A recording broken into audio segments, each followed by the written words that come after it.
आज या निमित्ताने या सभागृहाला आश्वस्त करू इच्छितो, कोणतीही शंका मनात ठेवू नका।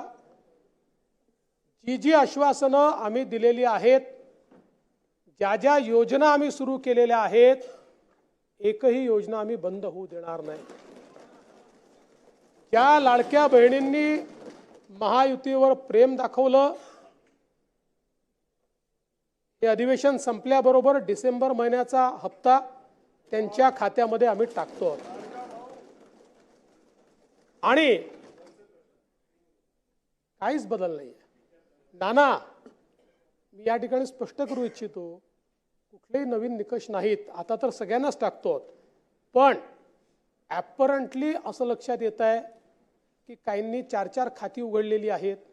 तर जसं समाजामध्ये चांगल्या प्रवृत्ती असतात, त्याच्या काही वाईट प्रवृत्ती असतात। एखादी योजना जर चुकीच्या पद्धतीने कोणी वापरत असेल तर जनतेचा पैसा आहे, तुमची आमची सगळ्यांची जबाबदारी आहे की तो योग्य प्रकारे गेला पाहिजे। आता मागच्या काळात आम्हाला लक्षात आलं, माणसानीच 9 खाती काढली, आता त्याला लाडकी बहीण म्हणायचं कसं? पण लाडका भाऊही म्हणू शकत नाही, कारण बहिणींच्या पैशावर डल्ला मारतो तो लाडका भाऊ कसा? त्यामुळे असे जे आहेत,